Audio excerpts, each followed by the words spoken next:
Real quick, Mark 5, the first verse. I want you to read along with me. First verse to the 11th verse, then we're going to jump to the 18th verse. Mark 5, 1 through 11. Ready, read. They went across the lake to, now if y'all going to sit down, y'all got to read now. Somebody say, read. Read. Ready, read. They went across the lake to the region of, I don't know how to say that word. Ready? Keep going. Go. Somebody help me out? Yeah, that word. Go to the next one, D. Ready, read. When Jesus got out of the boat, the man with the impure spirit came from the tombs to meet him. This man lived in the tomb and no one could bind him anymore, not even with chains. For he had often been chained hand and foot, but he tore the chains apart and broke the irons on his feet. No one was strong enough to subdue him. Not a day among the tombs and in the hills he would cry out and cut himself with stones. Hold up, I want you to picture that. Day and night you at home and you just there just wanting to inflict pain on yourself because of hell you're going through all day long. Day and night you're at work and you want to quit your job. You don't have the money to pay bills, but you want to quit because you're tired of the hell you're going on. Day and night you're at home, do well, you love your husband, love your wife, but you still want to get divorced because you're tired of the hell. Somebody ever been in that place where no matter what, you know you shouldn't inflict the pain, but you rather go through the pain at one time to get rid of the other pain you're going through. Yeah. Real ready to read again. 6 verse, ready to read. When he saw Jesus from a distance, he ran and fell on his knees in front of him. He shouted at the top of his voice, "What do you want with me, Jesus, Son of the Most High God? In God's name, don't torture me." For Jesus had said to him, "Come out of this tomb. Come out of this man, you impure spirit." Then Jesus asked him, "What is your name?" "My name is Legion," he replied, "for we are many." And he begged Jesus again and again not to send them out of the area. A large herd of pigs was feeding on a nearby hillside. As Jesus was getting into the boat, the man who had been demon-possessed begged to go with them. Everyone say again real loud, say ministry, in motion. Say real loud again, ministry, in motion. And I didn't get a verse, the verse I was looking for. I guess I can give you all the verses, Deacon. I want to go ahead and I want to read the 19th verse, 20 verse. Yeah, let's listen with me. And Jesus did not let him, but said, "Go home to your people and tell them how much the Lord has done for you and how he has had mercy on you." 20th verse. So the man went away and begged and began to tell the Decapolis how much Jesus had done for him, and all the people were amazed. Somebody say, all the people were amazed.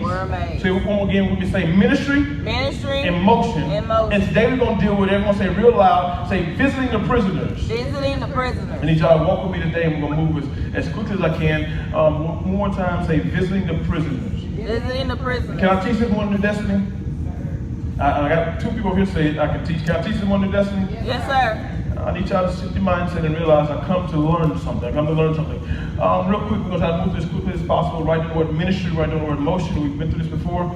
The word ministry, the word motion. By definition, go ahead and go with me deep. The word ministry means a spiritual work or service of Christians or a group of Christians, especially evangelism. We know that. I won't go very much into this, but I need y'all to understand it. For those who've been here for the first time, go ahead and write it down. Ministry is any spiritual work or service of any Christian or group. Any spiritual work or service of a Christian or a group of Christians, especially evangelism. The word motion, everyone say motion. The word motion means operating or moving. Everyone say operating or moving. Say it real loud again, say operating or moving. So go to my next one. So ministry in motion, pause that. Y'all gotta pray for me with these notes. Ministry in motion is when a Christian or a group of Christians are operating in their spiritual work or service. Somebody say spiritual work or service. So the one thing you gotta understand, write this word down. Write down the word spiritual. If you're here for the first time or you've been here all week, go ahead and entertain me and write down the word spiritual. The word spiritual is the key point here. Spiritual means something on the inside is telling you to do something on the outside. Something on the inside is telling you something on the outside. I told you before, we'll get into a new series coming pretty soon where it'll be more rewarding. But the reward here has to be the fact that I did what God told me to do. That's the reward. I did exactly what God told me to do. In this whole entire series, 6 weeks come to an end today. We reached the climax of this whole thing. But you got to understand the whole reward is knowing I did what God told me to do. I told, I think some men on this past Wednesday, my goal in life is not to get you a house. My goal in life is not to get you a car. My goal in life is not to get you married. Because my 9 out of 10, a lot of y'all will get a car, a house, a marriage, and that will begin your need for prayer. Now you'll be praying the rest of your time and struggling with everything because you can't afford the house, can't afford the car, and the husband and wife getting your nerves. Yeah, right. That's not my goal in life. Can I tell you this here? My goal in life, and listen, you may even begin to rebuttal this. My goal in life isn't even to get you to heaven. That was Jesus' goal, to get you to heaven. I hope you get to heaven. I hope I say something to get you to heaven. My goal in life with everyone here is to get you to hear God. Because if I don't get you to hear God, I may get you to heaven, but you may miss a whole lot of assignments here on earth to where you know God's voice. Jesus says, for my children know my voice. Yeah. And you have so many people, when they go through things, they'll run to the pastor, they'll run to the church, they'll run to the deacon. Can you tell me what you think about this? Can anybody stop and say, can you tell me what God said? My wife used to say this here early on when we started our ministry. She used to say this statement. Somebody repeat after me and say, God doesn't have grandchildren. Think about that one for a second. God doesn't have grandchildren. That means every one of us is God's children, but many of us are using mama and grandmama as a grandchild of God. We're going to grandmama to get from God. We're going to mama to get from God. So I say, can anybody say, my God, my God? This is the key. And so I can give you all of these accesses. I can give you all these accesses to materialistic things. But can anybody tell me and understand this here that the devil can give you access to? So if we use our relationship with God to be contingent on how much materialistic things we have, you're missing the whole piece of the puzzle. Somebody say relationship and religion is different. We can religiously do anything and get stuff, but relationship, you know you got exactly what God got for you. You with me this morning?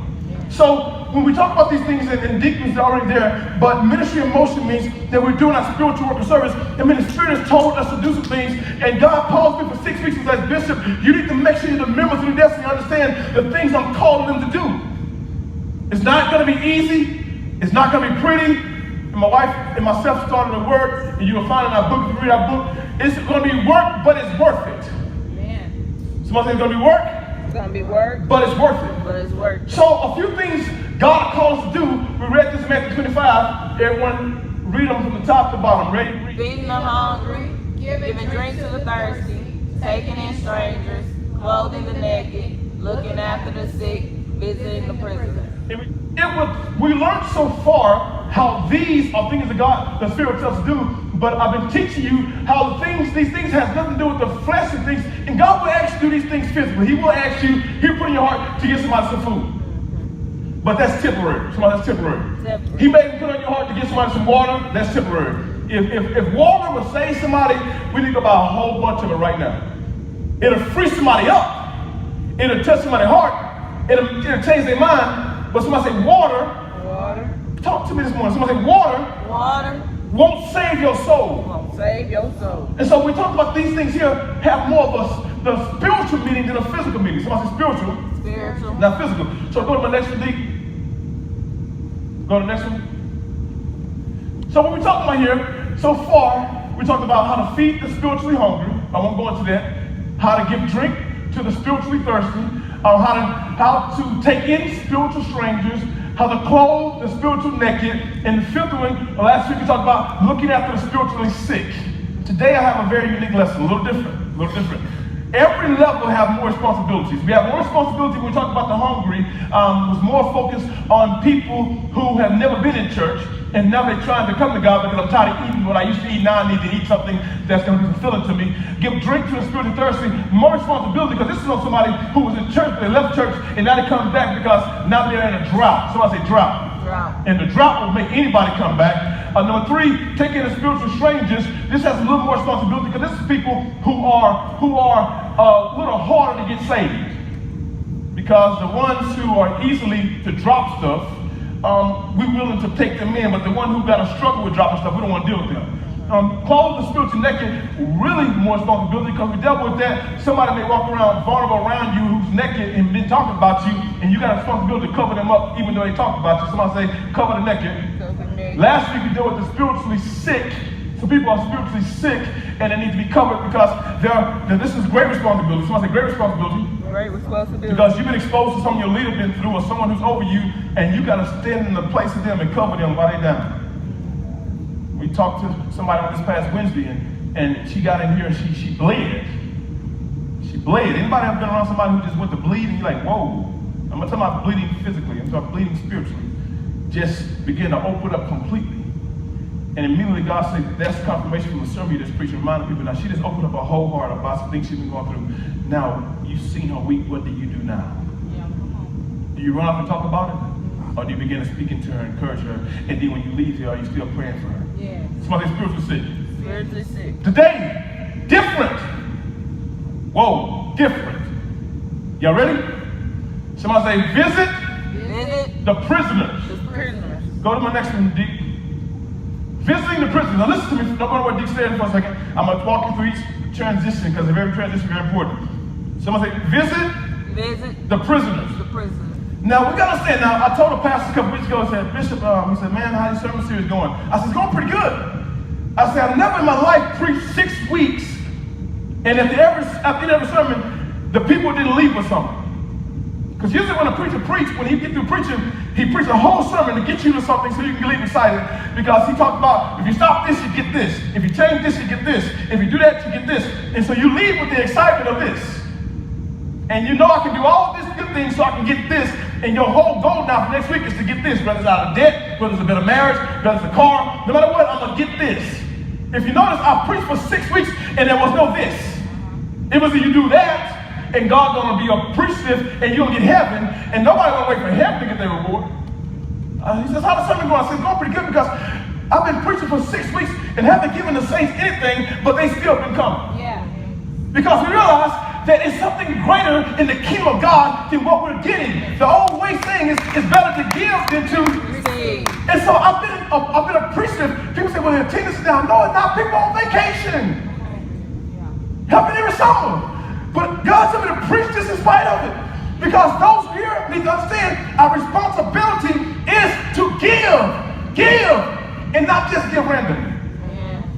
Give in response to the Holy Spirit. Amen. This is very important today. Very important day. Somebody say give in response to the Holy Spirit. the Holy Spirit. So the topic today is, everyone say, we realize, say visiting. Very important now. You got to pay attention. It's very close. Because if you don't pay attention, you mess around and visit somebody in prison that you wasn't on their visitors list. And you show up to somebody, if you're on their visiting list, you may catch something you shouldn't be catching. That's right. You got to be very careful today. Somebody say, you can't visit everybody. Can't visit everybody. In prison. In prison. You better be on assignment. Or you're going to catch something you can't throw back. This is no joke, no playground. This is where everybody can't be in attendance in this because everybody going to run around visiting folks. I come and no, you can't see everybody. Some stuff you ain't delivered from yet. Your name ain't fresh off the prison list. Why you gonna go back so soon? You still in halfway prison yourself. Y'all ain't ready. I'm ready to teach anyways. I don't care whether you want to hear me or not. So they visiting the prisoners. The prisoners. So write the word visit down. Very important. Every word matters today. Write the word visit down. The word visit is a Greek word, means erchomai. Erchomai. E-R-C-H-O-M-A-I. Erchomai. Greek word means, it's very important because if I just say visit, you might say, I'm going to stop by and say, hey, how you doing, and leave. Erchomai is very important that I give you that Greek definition, not so I can sound good, so you'll understand truly what this word is saying. It means to come, somebody say come. To come. You got to get this, from one place and to go to another. So to come from one place to what? To another. So when you visit somebody, in this sense, because a lot of us can visit on FaceTime. How many of y'all visit folks on FaceTime? My kids, I swear, they don't answer phone calls anymore. All they do is text and FaceTime. And so we think, since I saw you on FaceTime, I'm going to drop this in there. If you know me personally, don't say happy birthday to me on Facebook. Call me. That wasn't a gut punch. That was, have a connection. We're losing connection on social media. We become unsociable. That's right. And listen, in this moment, if we're going to really help some folk in prison, you got to leave from where you are and go to another place. Now, I remember when we used to go to prisons and visit folks when I was younger, you can go Monday and Tuesday. How many ever visited somebody in prison before? Literally, you can go on Monday, Tuesday, Wednesday, Thursday, Friday. It's only Saturdays and what? Sunday. This day you got everything you haven't done. And listen, daddy may not go on Saturday, Sunday. Cousins may not go Saturday, Sunday. Brothers may not go. But who going every Saturday and Sunday? Mama. Raised in the snow, mama going. I don't care if I got to drive 2 hours, I'm going. Somebody say, mama coming. Mama coming. And listen, they have to leave. Somebody say, early? Early. No, I got to go back to my. They have to leave from home. Because a phone call, you've been talking all week, but a phone call ain't going to cut it. I got to leave from home and go wherever you at, because there's something about contact makes a difference. Get there when you get home. Get home. Phone calls didn't do it, but contact makes a difference. And this is why it makes you do anything not to lose a visitation. You go home, don't take no visitation, because I need contact with other folks. Because really, as long as I contact with folks, I may be in prison, but I'm not in prison, because I still got folks who love me. Somebody say contact is important. Contact is important. So right in the word inconvenience. Inconvenience. Can I take my time today? I feel some students in the building, but it's very important. Everything I'm telling you is very important. Someone say inconvenience. Inconvenience. And driving a long distance to a person who you love. Very important. Who you love. Write down obligation. This is what most folks think about when they think about literal prison. I'm leaving early in the morning, going a long distance, because somebody can never put them in prison close to you. They put them all the way up in another state or another part of the state that you got to drive a long distance. Somebody said that's purposely done. Purposely done. They want to put you through struggle and them through struggle because they want them to be institutionalized. That's purposely done. This is deep, y'all. This is deep. Y'all not getting it. That's not deep. And the longer I can keep you away from the folks who love you, the more institutionalized I can get you. It's not by chance you ain't seen her in a while, even though she's not in a physical prison. She's been institutionalized and she's free. Yeah. You don't get me. I'm gonna get there. I'm gonna take my time. I told you the other day, see, our generation is the constants. We're a microwave generation. We want everything hurry up in the microwave.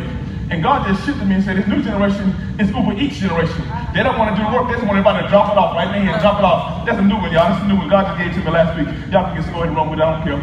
So what's inconvenience? Inconvenience. Driving a long distance to a person that you love, obligation. Next one, who is in a physical prison, write down incarceration. Incarceration. This is what most folks literally think of when they think about visiting somebody in prison. Number one, inconvenience, obligation, incarceration. Go to my next one, D. Right in the word, inconvenience means something that impedes on your comforts. So, Nikki, I'm not going to speak prophetically, I'm speaking against his word before I even say it. If Brother Dietrich end up in prison, you're going to have to leave home and go see him. It's going to be inconvenience, but you love him, so it becomes an obligation, something that's expected. Even though inconvenience, it's in my best interest to reschedule my life around this because it's expected me to go see somebody I love. Somebody I love. My husband, I love him. My children, I love them. My brother, I love him. So it's an inconvenience, but it's an obligation. Why is it an obligation? Because somebody say he's incarcerated. He's incarcerated. Everybody say realize that he's incarcerated. And what incarcerated means, they are not able to leave or come to you.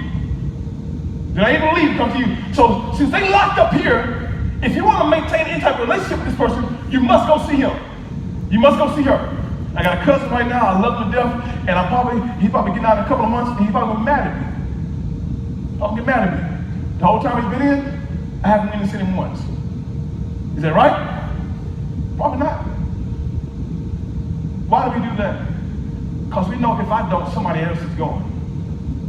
And since somebody else is going, it's no longer my obligation. But if I love them, and God put it in my heart, oh, this is good, y'all gonna get there in a second. It's my obligation to go. And if I didn't go, guess what I did? I chose to cut the relationship off. If he come out mad at me, that's my fault. If he don't restore me, that's my fault. Because he couldn't come to me. And if I really did love him, I would leave where I'm at to come to him because I knew he's incarcerated. Somebody say physical prison. Physical prison. Can I get to spiritual prison right quick, Sister Nikki? Go to my next one, D. Physical prison. Spiritual prison. Go to my next one. Ready to read. Ready to read real loud. Now when someone thinks about visiting prisoners in a spiritual sense, they think about leaving from the comfort of their home. Stop. So the comfort of your home, you still leaving the comfort of your home. Somebody's spiritual.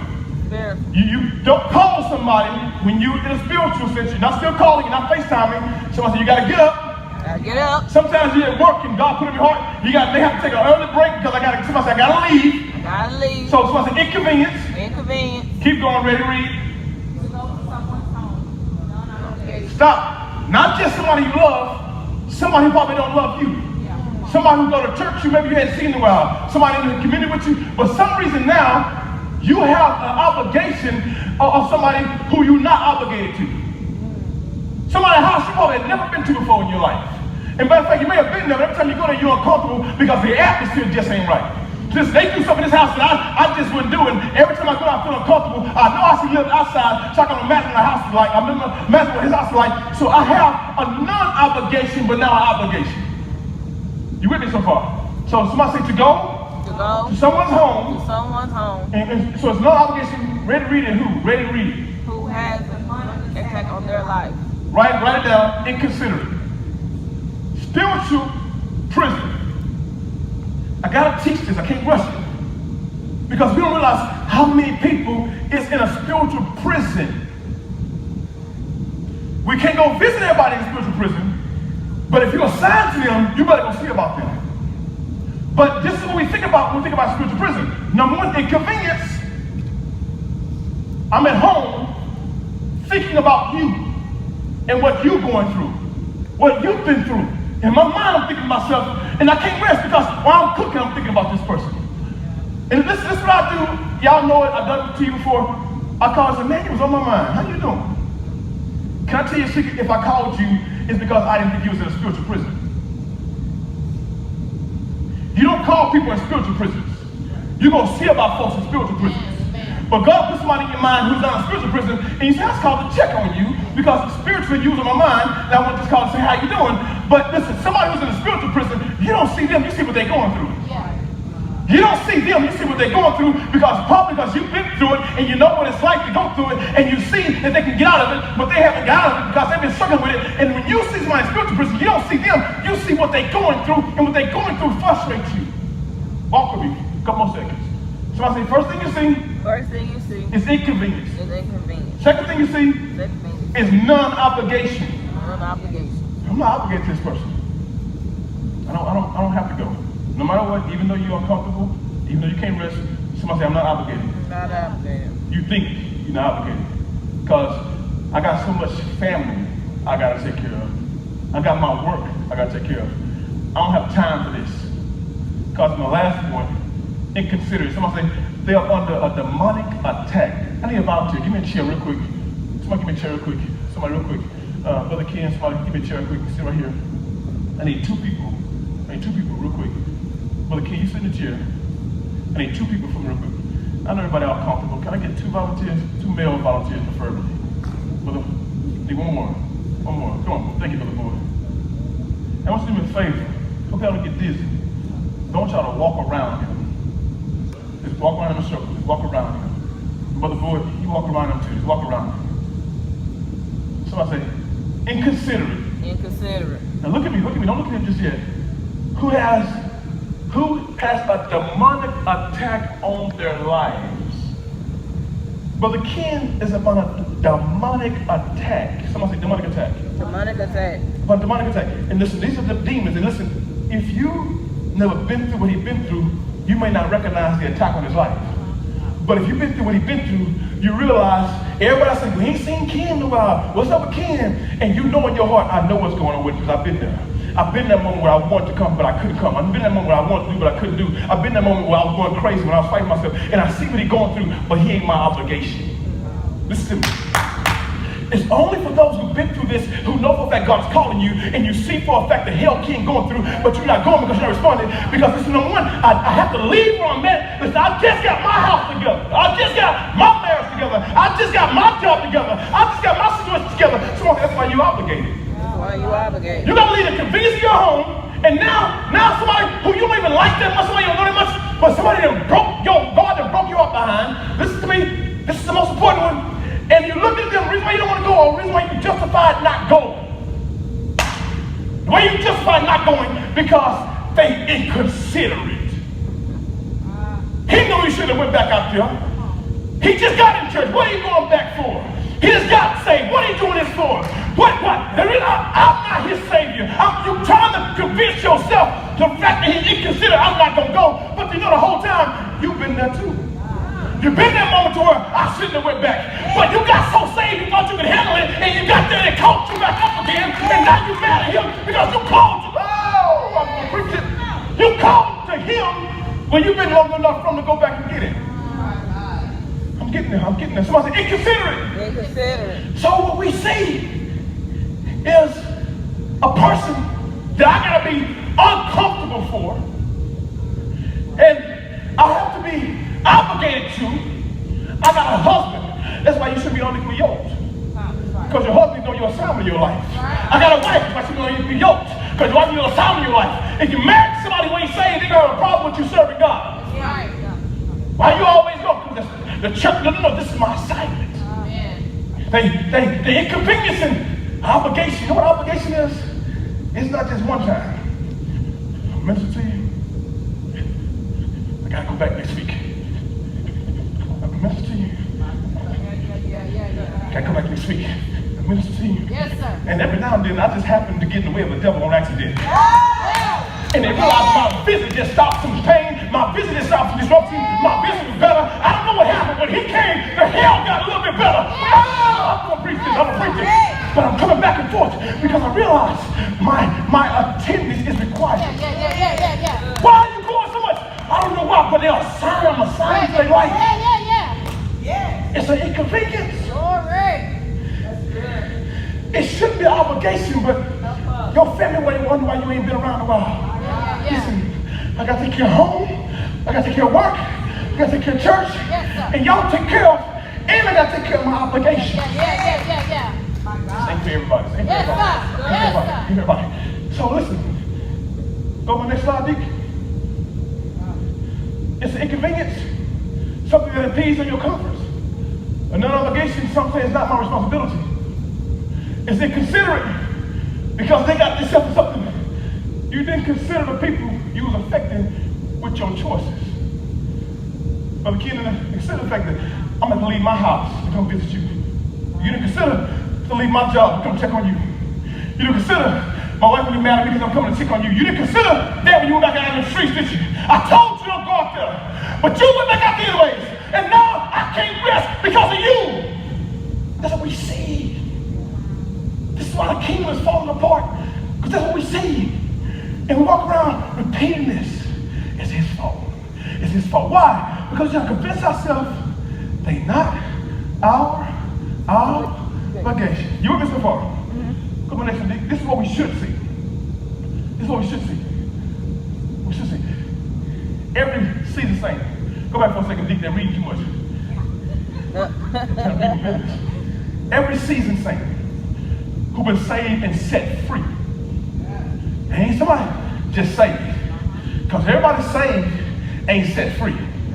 Because you may just be on pause, but you ain't set free. I've been saved, but now my wife said it's different between a satisfied sinner and a struggling sinner. I've just graduated to a struggling sinner. I'm still struggling.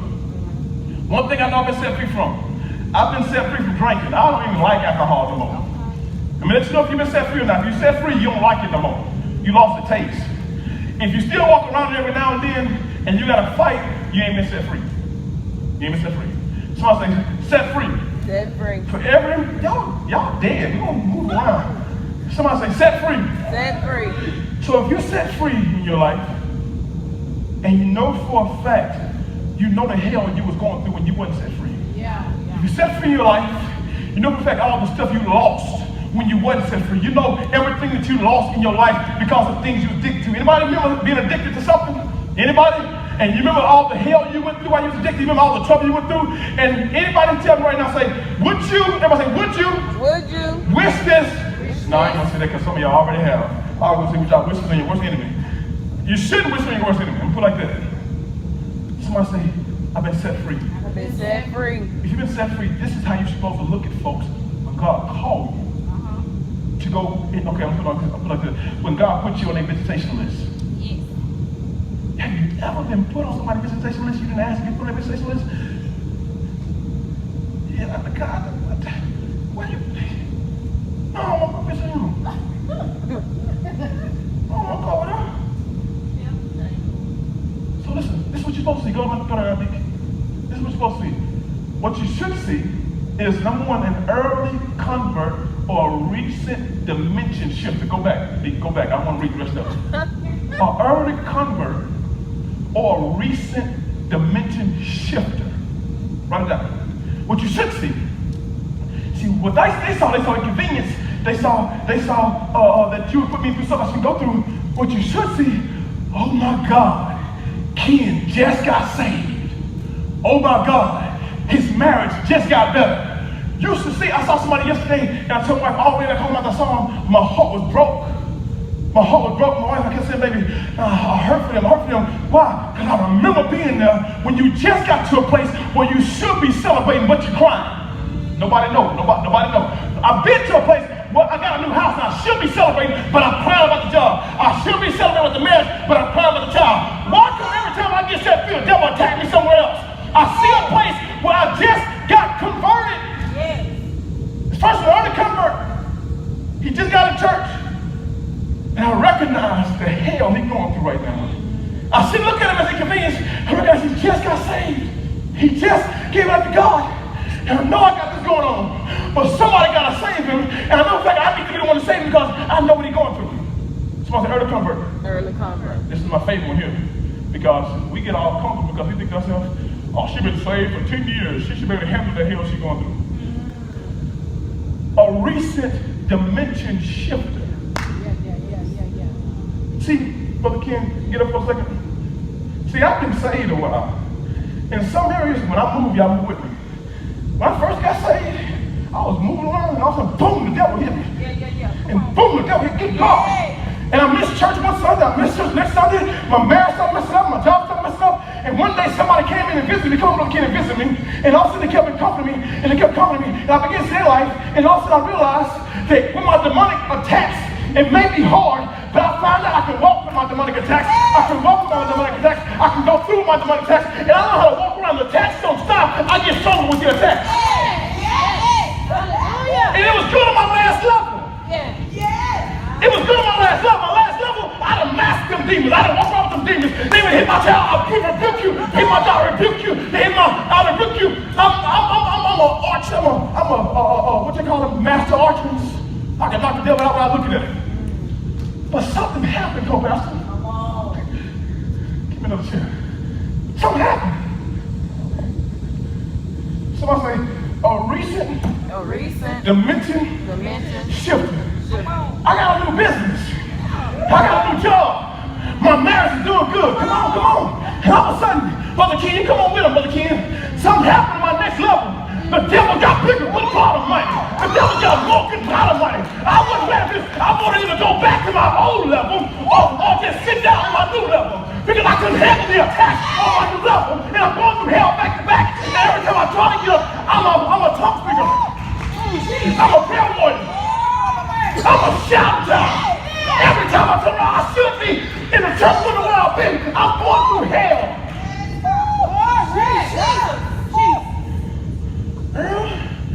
Be converted or recent dimension shifter. Shifted. And we say, she been saved a long time. What's she struggling for? Been saved a long time. What's she crying for? She should be praying for me. Look at the level she on. You're so busy being jealous of her elevation, you didn't realize her damnation. You don't realize that every time somebody get lifted up, they gonna get knocked back down. You don't realize every time they go through the port, the devil coming back to hit them. You don't realize the hell they going through, and you jealous of them. Don't be jealous. You need to worry what the hell I'm going through.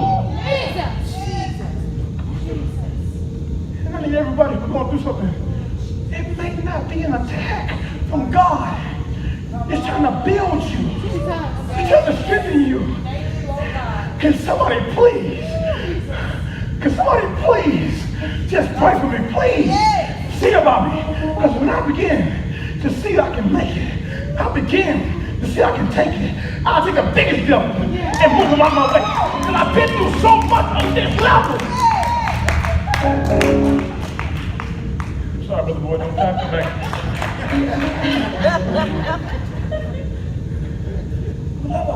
Somebody recent. So what you should see? Go back to Brother King. Go back to Brother King. Somebody say, go back. Go back. Now, when some people don't go back, yeah, you know, what you should see is an early convert.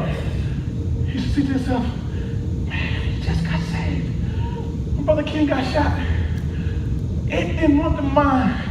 Man, God, dog, we gotta lead the game to go see about King. Oh, I began to think, God, dog it. He just got his life right with God. God, dog it. He just started praying. Devil, you better leave him the hell alone. You better let him go. His wife got too excited. His children got too excited. I got angry. I got mad. I got upset. Why are you gonna touch an early convert? I remember when I finally gave my life to God. I remember the attacks in my life. I remember the divorce I almost got. I remember everything because the heat got turned up. See, an early convert or a recent dimension shifter. When I saw Mr. Miles get a new business, man, she told me the hell she was going through. I went on an immediate prayer battle because I realized your dream was trust, but this is a transition. And I don't want God to knock you back in your transition. The devil knock you back in your transition. We don't need to see inconvenience.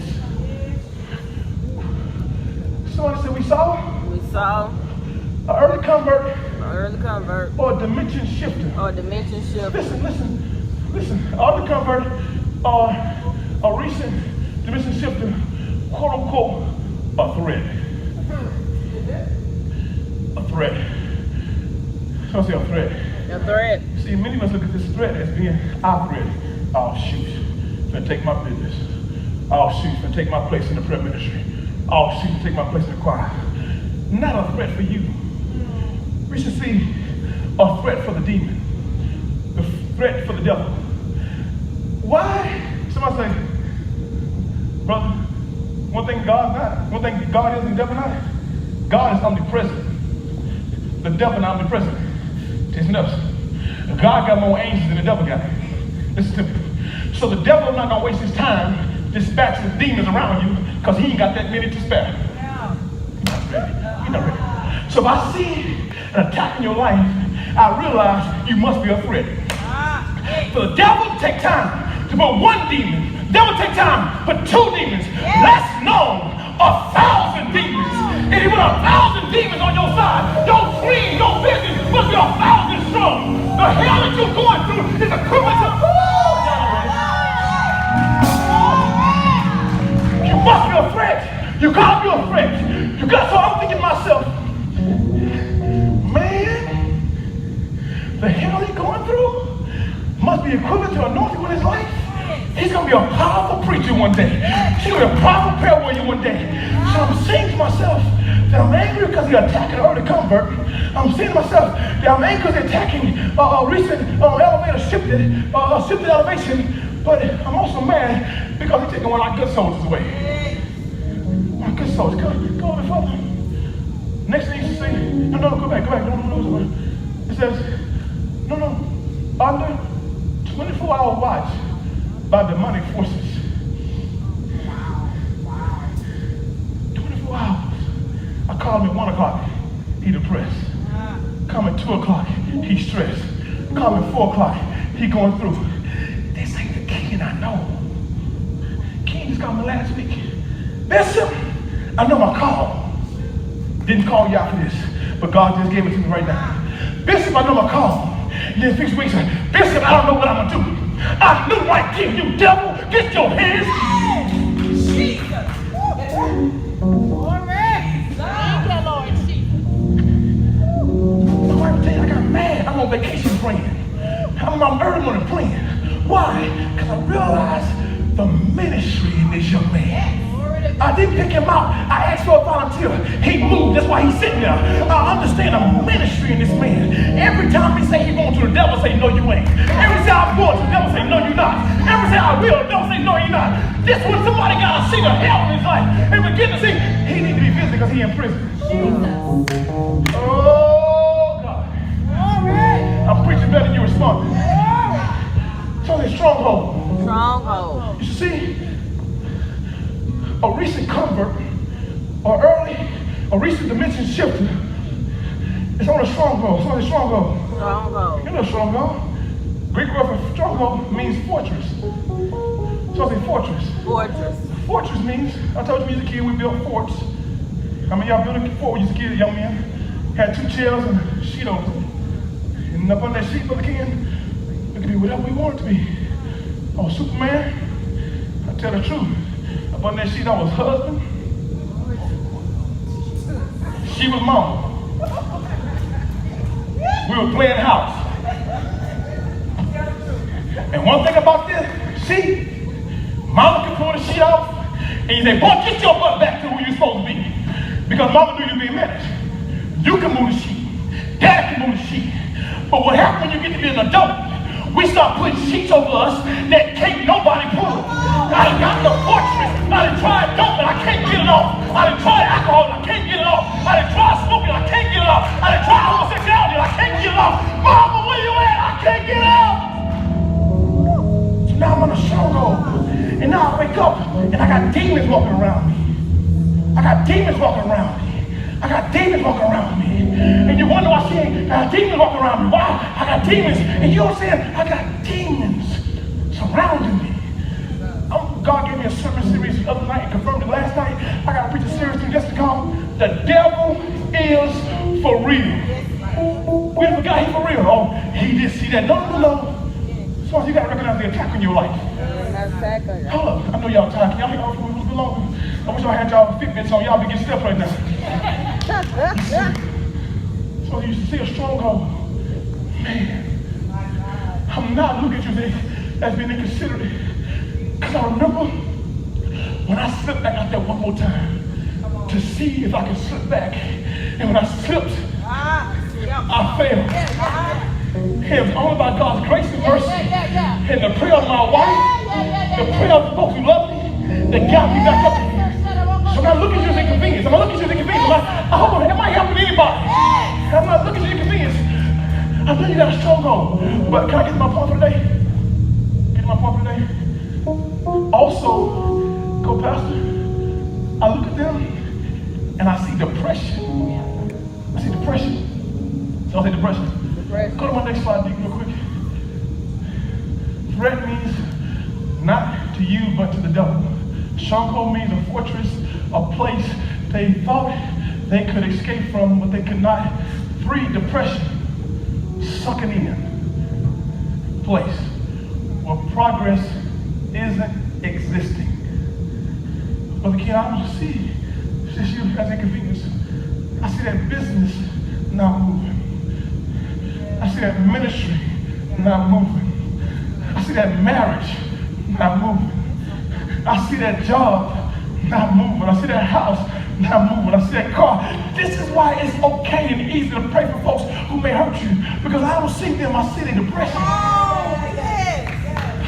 I see what you should be. I told my kid this morning, I don't get mad when folks hit you when they drowning. They trying to live. But listen, I see what you're going through. I see it, co-pastor. I got 2 choices. I can turn my back and say, man, I ain't got time to visit somebody in prison. I got my own prison to worry about. Baby, be honest, you walking around with your prison on. Your prison ain't sitting you down no more. We all got prisons. Like they say, the struggle for real. Yeah, the struggle is for real. You got your prison, but you moving with your prison. You progressing with your prison. Baby, their prison has got them stabilized and not moving. Y'all can have a seat. So, what we got to do is now, Sister Constance, remember, you can't visit everybody in prison. You can only visit the ones who God called you to. Because if you show up and you ain't on a visitation list, I wish I should have. Come here, brother boy, real quick, brother boy. Come here, real quick. Come here, real quick. Listen, you sit down. If you show up on the visitation list and you on the list, you may catch up and taste it home. You can't handle it. You can't visit everybody in prison. And now you wonder why your marriage jacked up. You wonder why you're going through hell and problems. Because you went and visit somebody you weren't called to. Call you some laying hands on somebody, and listen, this is a big old demon to be holding on to. And you wonder why you can't. But if God called you to, that means you've been on another level. And the demon this level don't scare you. Demon this level don't bother you. I know what I've been through. I know where I come from. But all you gotta do is pray. All you gotta do is fast. All you gotta do is say no. I know it's hard, but I'm gonna stand with you because I've been there. Can I get to my point real quick? I gotta go home. I gotta go home. Sit down with the boy before I get in trouble. Coach, I said, baby, hurry up. Say it, baby, so I can hurry up. Good God. Can I get my notes real quick? Fast. Out of here. I promise you. Finna go. Listen, when you see this, you should get angry. Remembering when you was in a familiar place, you should go and visit the person in prison with the mindset that I'm gonna break them out. I'm gonna break them out. We finna put together, if I could have renamed this one, it would have been one hit wonder. I would have named it Prison Break. I'm finna break you out. I'm sorry, Brother King, get the chair back. Get the chair back. And y'all visualize the boy and that boy walking around. Prison break. I've been home. Go and play some soft so I can get out of here. I've been home.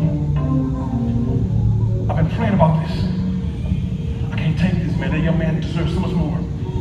Can't take, baby, I know I should be sleeping. I can't sleep right now. I know I should be eating, but I can't eat right now. I see the attack on that young man's life. I can't take it. I gotta go break him out of prison. Can help everybody out. Whoever gonna be a prison breaker, you gotta understand this. This story taught me something about prison breaks, Sister Constance. That prison break ain't gonna be easy when the person is institutionalized. Because listen, if I break him out too soon, I break him out too soon, and he ain't ready. Picture 4 boys. Picture 4 Scobies, and picture about 5 more. It says 70 times worse. And we wonder why he preached for a little while, and now he's worse off than he was. And now it's hard to get him back. So I can't just break you out. I gotta visit him though. I gotta visit him. But one thing we learned about the lesson today, I'm gonna give my 3 points real fast. I'm gonna get you out of here. It's Sister Constance. You go visit him. It's 3 things you gotta expect. You gotta expect 3 things when you get there. It's not gonna be, hey, Sister so-and-so. Hey, Pastor, how you doing? First thing you talk about the Ken is that he's gonna be aggravated. Go down deep from real quick. Aggravated. Someone say aggravated. Aggravation. Number 1, aggravation. Aggravation means it's a strong inward anger. And when anything aggravated, listen, Sister Constance, stay there, but you don't go to work. You can stop right there. I'm not going to go nowhere else. If you have a sore, keep messing with it over and over again. Sister so-and-so didn't buy me, she didn't care about you. Brother so-and-so didn't buy me, he didn't care about you. Cousin so-and-so, all of them come by to be nosy. All of them went on the visitation list. All of them checked on your Facebook. All of them went on your Instagram page. And if you keep hitting that soul long enough, Sister Constance, that soul gonna get aggravated. You tell your baby, leave it alone, well, let it heal. But when folks keep showing up when called to it, they aggravated. So everybody keeps showing up, and what you're doing, you're giving them something to look at. They want to look at me, look at me, look at me, look at me. Because those who show up didn't care about you ain't ready. So he's aggravated. You know he's aggravated because he says, what do you want with me? Jesus, the Son of God, don't torture me. And what do you mean? What do you want with me? You want something now? Everybody else can hit me now. Everybody else can scratch me now. Everybody can poke at me. You want something now? Come on, play some song. You want something now? You want something now? Jesus, the Son of God, deacon so-and-so, sister so-and-so, choir, worship leader. You want something now? You want something now? You miss a Savior? Then this is something very important. I can almost hear the man crying through the demon. I can almost hear the man crying through the demon. He said, don't torture me! Don't torture me! I almost hear the man crying through the demon. Don't put me through hell if you can't deliver me. Don't come breaking my hopes up if you can't bring me out. Don't pump me up if you're gonna leave me alone. Don't put me through hell if you can't take me out of here. Don't torture me. I can think of the baby going to the doctor over and over again, being poked and probed, poked and probed, poked and probed. Mama! Like the woman said last night about her baby had cancer 4 times. She said, I'm tired, Mama. I'm tired. Mama said, no, baby, no. Mama, I'm tired. Why? I'm tired of being poked and probed on. This is why it's so important. You don't show up if you ain't on the visitation list. Yes. This is God, y'all. Because you show up, you're another poke and probe. Hey, Brother Ken. I thought you were preaching, Brother Ken. I thought we had this, Brother Ken. What's wrong, Brother Ken? Sound like Job friends. Get the hell away from me if you ain't gonna help me. Don't do that. Somebody say aggravation. Aggravation. You see long enough, I know y'all got y'all praying for me. Y'all just hang out, come real fast. And if you don't watch out long enough, you've been long enough, you're gonna start getting deliberation. Some deliberation. This is a confusing, co-pastor. This is very confusing. That's why you gotta be called. Because if you're called, you know what it sounds like because you said it before. Look at this word deliberation. You get so many words, but look at the prefix and the suffix. I'm gonna begin with the suffix. Liberation. Liberation. Anybody know liberation means freedom? But it don't make sense. Why would anybody do deliberation? Because D means to cut away from or remove from. Why would anybody say, I want to be cut away from or removed from my freedom? What you're going to get is deliberation of someone who's saying, I don't want to be free. I like this marriage. I like this relationship. I like these drugs. I like who I'm at. And you twist it like, well, shoot, you like it, I love it. It's peace. But if you've been there before, you know that ain't him talking. I like where I'm at. I like what I'm doing. You know what he's saying? I don't want to go through the hell of a fight against him. Like you said like this Sunday. You said what happens is I don't want to go through the struggle of it. I'd rather fight and stay here without fighting and have to fight to get loose and end up right back here. He says, what he said in the next verse? You got the verses down there. I gave you, go to my verse. I got to get that verse. I got to get the verse. Go to the next slide. You put on this slide. Next slide, the one after the scriptures. I'll go to verse. Go to the verse. But anyways, just don't worry about it. Put the logo up. He says to him, he says, please. He said, over, there you go. He said, over and over again, please don't send me out of here. Over and over, leave me alone. Over, don't come visit me. Over, I don't want to be talked to. Over and over, shut down Facebook pages. Over and over, shut down numbers. Over and over, and somebody said, I done been there. I done seen through all that. That's why I'm not going to stay where I am. I'm going to come where you are, and I'm going to set you free. I'm going to show up every day. For the next week, I'm going to call you. I'm going to check on you. I'm going to be here for you. Even if you stay the same, I'm going to stay there. You're going to find out I'm going to outlive your demons. You're going to find out I'm going to outlive your depression. You're going to find out I'm going to outlive your problem. Why? Because I'm called to you. Over and over again. I know you don't be here. I just pull up and blow. Lock me out. I'm going to blow. You know I showed up. I'm going to leave a message. You know I came. Because I realize as long as the devil's a circle, I'm going to circle. As long as the demon's there, I'm going to be there. And one day I'm going to get in the devil's nerves, I'm going to get you nerves. One day, one of you going to change. Listen, after enough aggravation, see, when I went to the doctor, baby, and my toe was messed up, the toe was painful. It hurt. It hurt so bad. All of you ain't going to. It hurt so bad. I said, don't touch it. Leave it alone. But I showed up. I paid her, but don't touch it. Because I knew once she finally touched it, the pain that I'm in, she gonna make it worse right before it get delivered. But the kid, she jumped all the way in there, and she pulled it all the way out. But when the pain was over, it didn't hurt no more. What I'm saying, the thing the devil got you going through, the deliverance gonna hurt like heck. You got to leave some stuff, you got to get away from stuff, but when you do, it's gonna hurt. But once you get set free, the freedom is gonna be worth it. Listen, all the aggravation, all the liberation, along comes appreciation. Man, I think